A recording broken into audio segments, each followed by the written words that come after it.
Ellie, the idea of me putting a towel down here was not so that you could make Cirqus Voltaire your bed. Okay, this is it. This is the ultimate test. Let me hit some so ball search doesn't come on. Are you guys ready? Are you ready? I'm scared. Oh my god, boom, friggin' frightened me. I was already in a state of fear. Thanks, Ringy, for throwing that into the mix.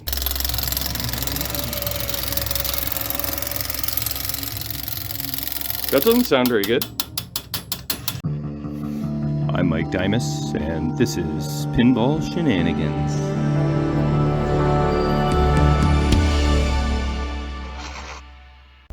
Look who it is. Hi, Barry. You used to be the star of the show, but Ellie's kind of taken over. But we do like when you come to visit, so don't be shy there, buddy. Don't be shy. There you go. Oh yeah, you love that. Okay, don't scratch. You got very sharp claws. Okay, this is round 4 of Shenanigander versus the Ringmaster. If you watched the last video, it was a friggin' hour and 22 minutes of me fighting with him to try and figure out the problem that I was having. I will try and summarize the issue in short order, but it is kind of long and drawn out. But bottom line is, one day I lost my solenoids and I saw that a fuse was blown. So I replaced the fuse, powered the machine back on, and of course it blew right away. Then I had to dig deeper, and I found out that one of my transistors was blown, and that is this tip 36C at Q81. That is responsible for the Ringmaster magnet. So I took apart the Ringmaster, and I found a very toasty connector. But that's really it. The magnet itself tests fine. This is a thermal fuse, as it turns out, and I'm not really suspecting that that is the issue either. So I went back and forth a bunch of times. I blew a few tip 36C transistors. I blew a couple dozen fuses, maybe not that many, but you know, I blew many. And I've been battling. So I made a post on Pinball Repair Help Group to summarize what was going on at the end of the last video, and I've got some information. And I've got some light at the end of the tunnel. So here's the schematic. We got tip 36C, Q81. What drives that is a pre-driver, Q82, tip 102. Now, I know I've tested.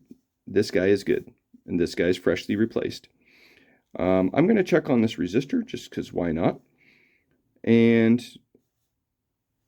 this R176, R172, I guess we had a couple resistors in the circuit. Okay, one thing I was informed of, I overlooked, I just don't know any better because I'm not that good at circuits and electronics, really. In general, if I had more knowledge and skill and experience, I probably could have solved this in 1 hour and not 4 days. So, here's the light at the end of the tunnel. Someone pointed out, actually, Brent Butler, my board repair guy. Thank you, Brent. You are Pinball Jesus right now. He says, check this diode, because if that is shorted, then it's just going to keep blowing your tip 36C every time you power on the machine, or at least activate the magnet.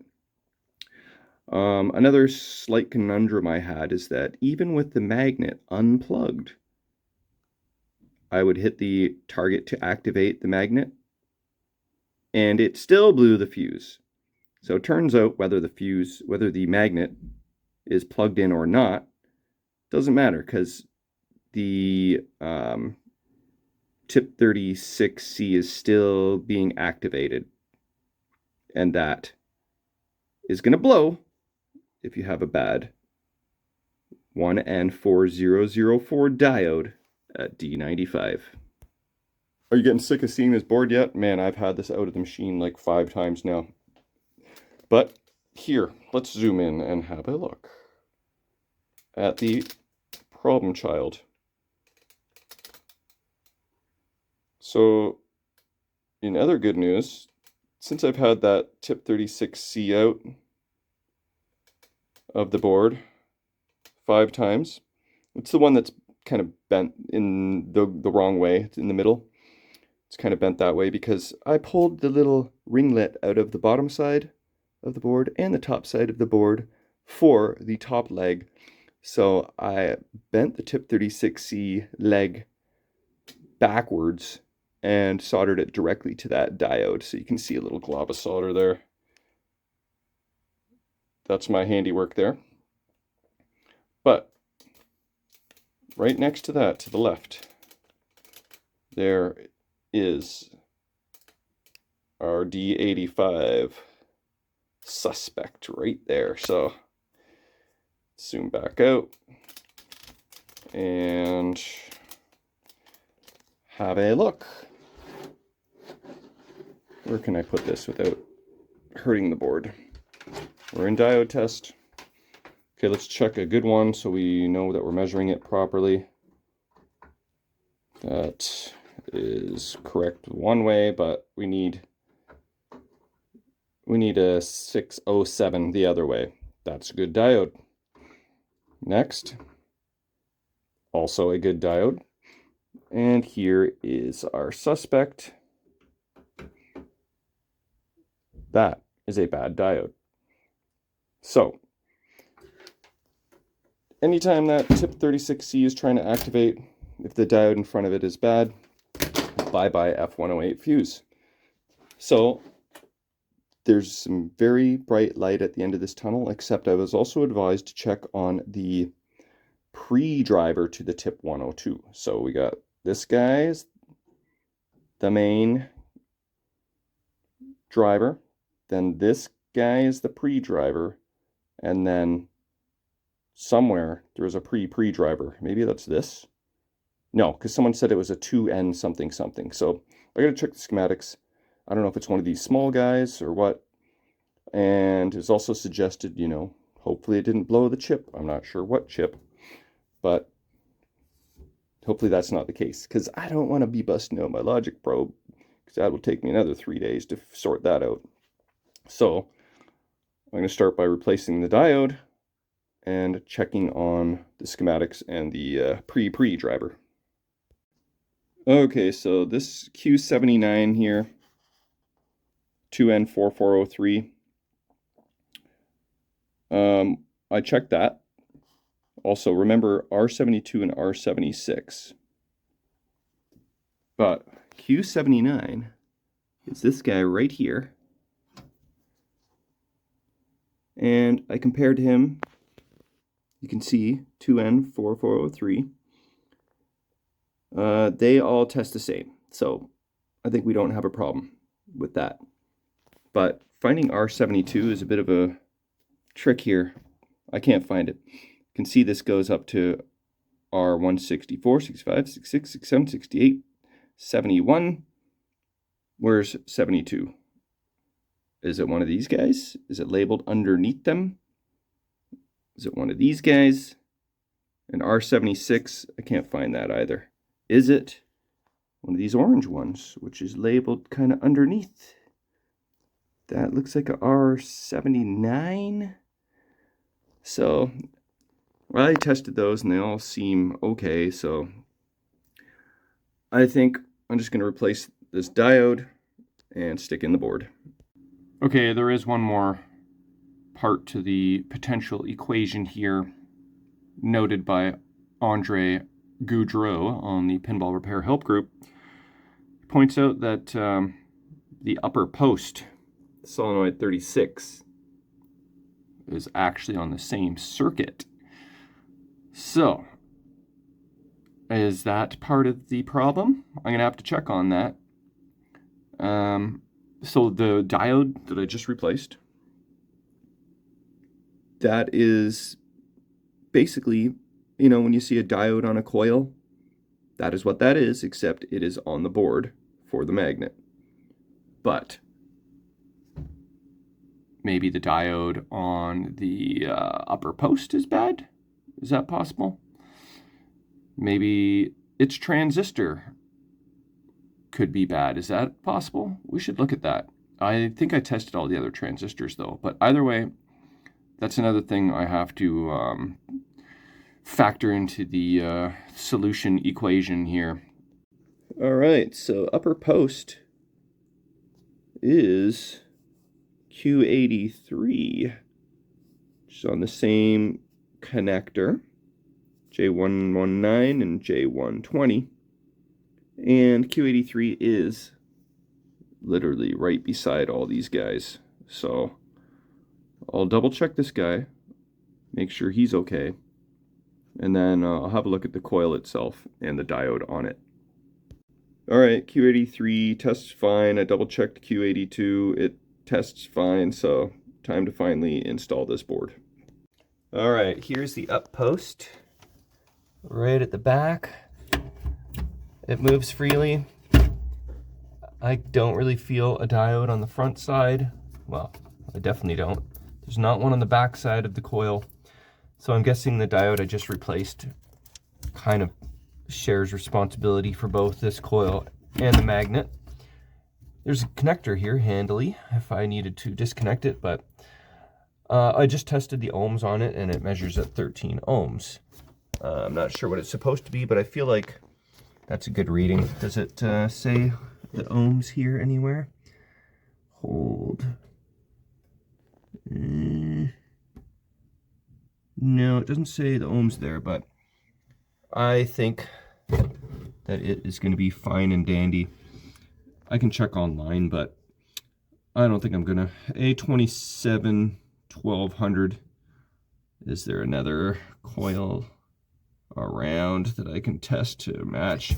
A27 1200. What are these, pop bumpers? Yeah, jet bumpers. So I guess I could just test a jet bumper like this guy here, and if it is the same ohms, then we know we think we're good right now, but we can just verify, right? Because why not? 11.4, pretty freaking close. So I think our solenoid is okay. All right, board is installed for the 5th time, maybe. I didn't install the general illumination connectors just because they're hard to get on and off, and they strain the board, especially this one that was replaced. And I'm not convinced that the board doesn't have to come out again yet, so I'm going to leave those off for now, so we won't have general illumination. All right, 4 days culminating in this test. It's powered on. Nothing blue on startup. That's good. Maybe we'll, you know what we're going to have to do is throw in some balls. Let's do that. And now, Ringmaster's going to possibly want to find home. No, he's in home position, so he is content there.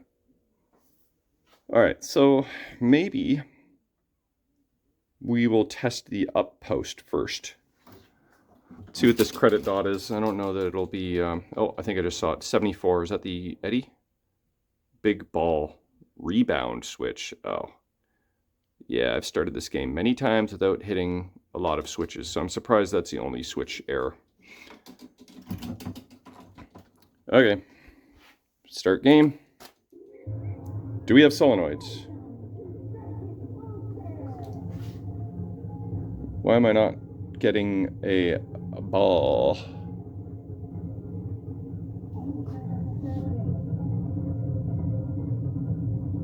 I'm getting some weird audio too.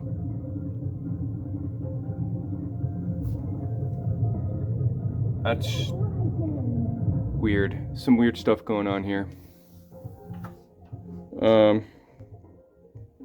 Not sure what is going on. Did I miss a connector? Oh, yep. That'll be the one. All right, I'll be right back.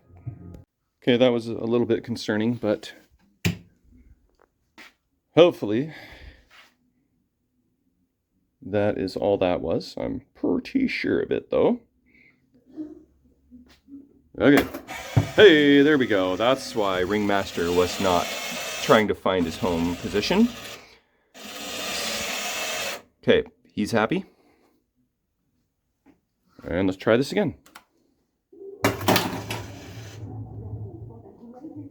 I also put an LED flasher in Ringmaster. It was incandescent before, but since I had them apart, I thought I would do that. And it is bright, especially with no Ringmaster attached. Okay, so let's throw the ball up. Whoa, let's not accidentally hit the wow targets. That kind of would nullify my... That was the up post. So that's a very good sign. Hey, the ball's not doing its thing in the back box. It's broken. Let this time out. Alright. Give me my ball. Okay, this is it. This is the ultimate test. Let me hit some so ball search doesn't come on. Are you guys ready? Are you ready? I'm scared. Oh my god. Boom. Friggin' frightened me. I was already in a state of fear. Thanks, Ringy, for throwing that into the mix. My hand was almost on it. It just tickled my pinky finger. Okay, let's just pull off this band-aid here.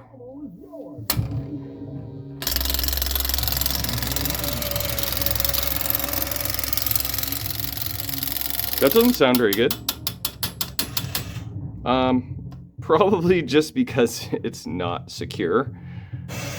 But, okay, let me drain. There it is. Shenanigander versus the Ringmaster. And I have finally won. It was a long battle. Ringmaster put up a good fight. I thought he was going to win in the end. But persistence, patience, and lots of tip 36C transistors paid off in the end. Okay, so what I'm going to do now is, Ringmaster, why are you, like, doing that? That's kind of weird. It's not usually open, is it? That's up too high, too. Why are you up so high? That is not good. I was getting the eddy error in a previous video, but that must have just been the fact that I hadn't triggered it in a while. That's fine. And then this is the other switch that was not happy. Doesn't actually seem to be registering. Maybe that works. But this switch, it doesn't seem to be doing anything. Okay. Anyway, I think it is safe to put Ringmaster back together. Alright, Ringmaster is reassembled. And I turned on the machine and he found home and he's perfectly flush to the play field, so that's good. And this switch here was in fact not working, but now it is. It was just stuck closed, so that problem is solved. So I think next thing to do is really put it through the ringer and give it a play test. I did connect all the GI and I screwed down the board, hoping that I never have to take this thing out again. Yeah, let's see what happens here. I literally tested one wow target once, which should be sufficient, but let's drill these targets and see what happens. So that's a good sign.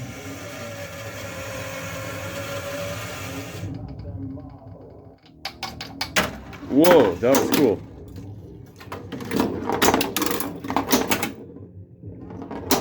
So I don't have my back box installed, so the speakers, whoa, the audio is just going to sound like garbage. Sometimes when you hit the Ringmaster, he will not register. It's not like 100% of the time. I think that's kind of the same thing with my Theater of Magic trunk. I don't know if you can get those things working flawlessly or not. What? Why is my auto launch just fired?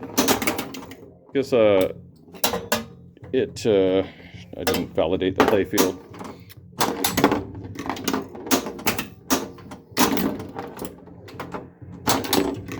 Ringmaster is up a smidge. I don't love that. The ball's hitting the metal in front of it a little bit. I've had this issue in the past, and I thought I lowered him, but he doesn't like to settle in the same spot every single time he goes up and down.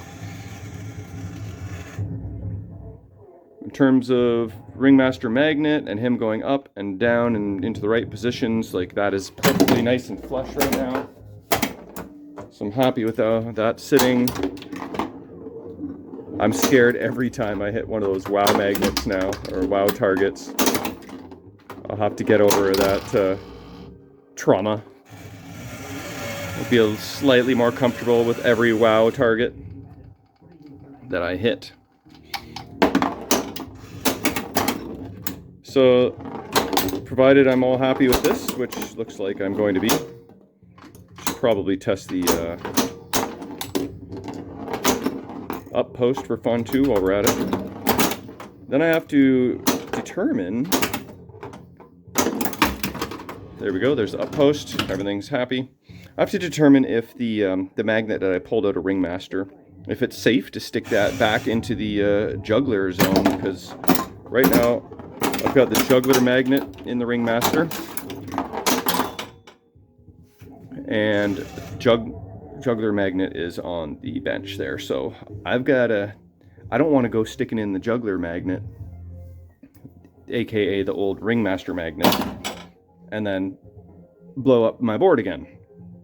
But I'll have to do the research, I guess. I mean, it's testing fine. Why did the Ringmaster go up like that? Just kind of randomly every once in a while pops up. Is that normal? I know when you hit all of the targets he pops up, but shouldn't do that just randomly, right? I don't love how I hit the spring and it bounces out either. That's not my favorite. Anyway, it is a pretty elaborate mech, and it comes with its inherent issues. Let's see how this goes.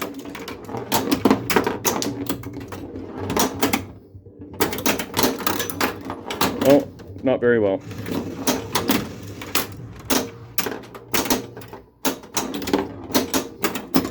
Alright, so I guess it's pretty safe to say that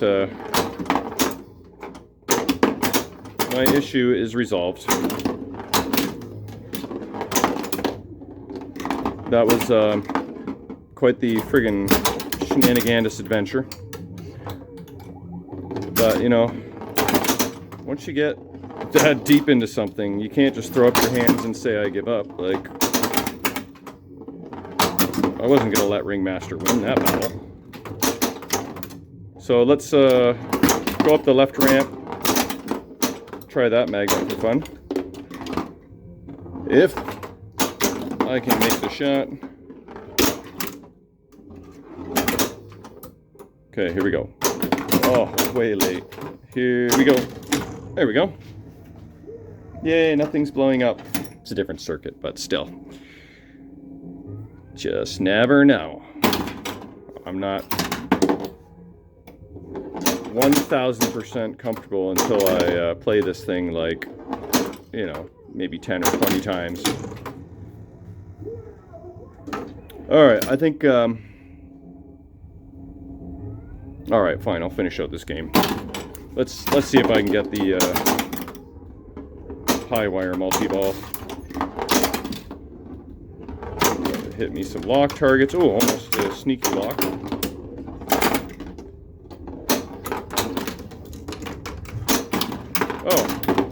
Oh, I accidentally start striking arc multi-ball.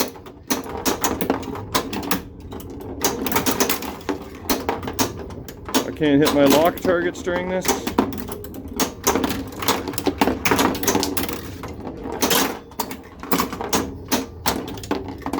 Oh yeah, my special light I need to fix. One more Ringmaster for the road. Special here.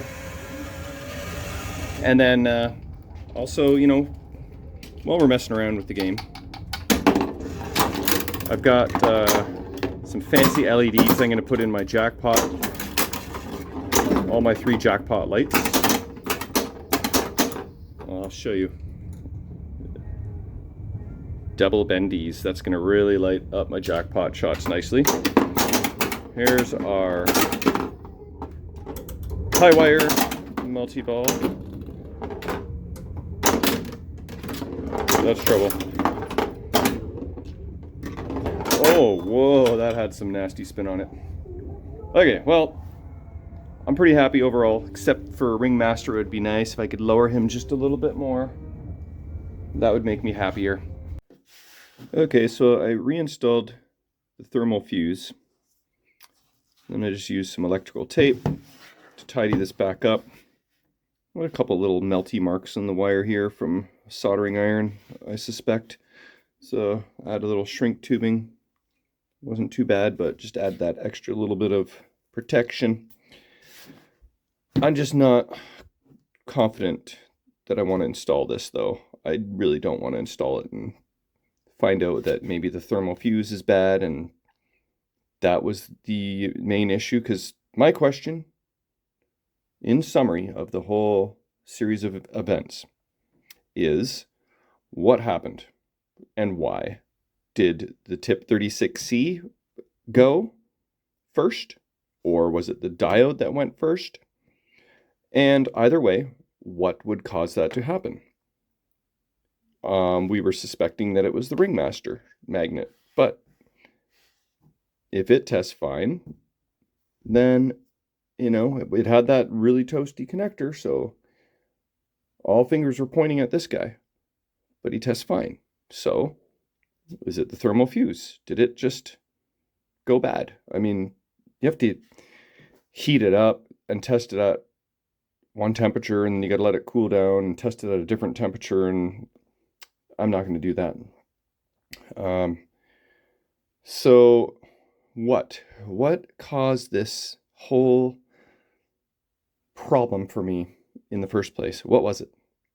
Was it the magnet? Was it the fuse? Was it something else? Was it just a component just after 30 years of being used died? Like, you know, this is, it has a lot of power to it, right? 50 volts and it's on all the time, and maybe it just fatigued the tip 36C over the years, and finally tip 36C said, I had enough of this shit, I'm out. And then the problems began. Tips 36C then, you know, shorting took out the diode, and then the diode took out the F108 fuse. That's, Andre has that theory, so maybe that's what happened. Anyway, if you have any other inklings as to what the F happened in the first place and why, let me know. But for now, I'm going to just wait on this. I either will order a new thermal fuse, order a new magnet. I made a post about this. Maybe I'll just wait and see if somebody chimes in and says, yay, it's okay to install it. So I'll wait to see what other people have to say before I go ahead and install this. So, yeah, anyway, it's been a roller coaster ride. So, you know, set this aside for now, and then I'm going to deal with those jackpot LEDs. Prior to these shenanigans, I was 98.2% done with this machine. One of the things was these lights, so you can see how one LED doesn't illuminate them very well. Same with that jackpot light. And this one as well, which is hard to see right now at this angle. So I'm going to remedy that. And then in the very near future, I'm going to be getting a plastic protector set from Marco.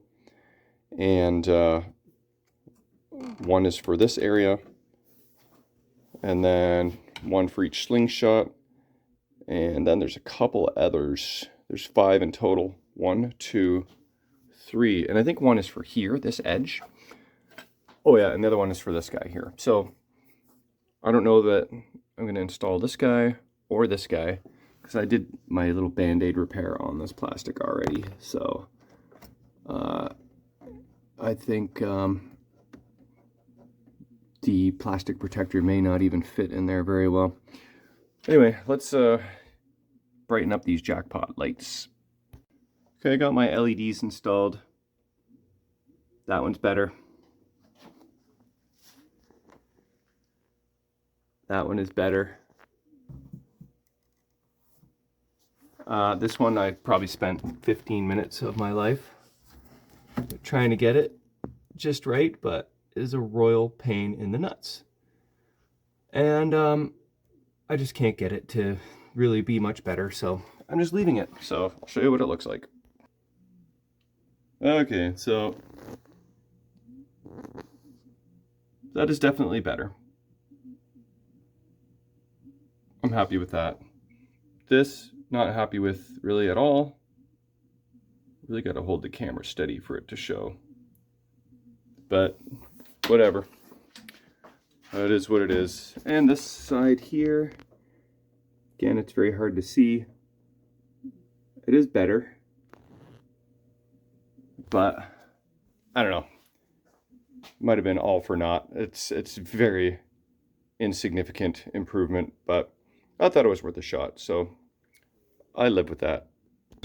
Alright, thus ends this particular saga with the Ringmaster and Cirqus Voltaire until he strikes again. So that was a battle, and I'm happy it's over. There's just 2 things left to do. Check this off the list. Cirqus Voltaire, no solenoids, fuse blown. Well, I didn't think it was going to take 4 days to cross that one off the list. And I forgot to do the darn special light. The next thing, the last thing to do, is check with Ellie the inspector and get her approval. Ellie, do you approve of everything? Is everything good?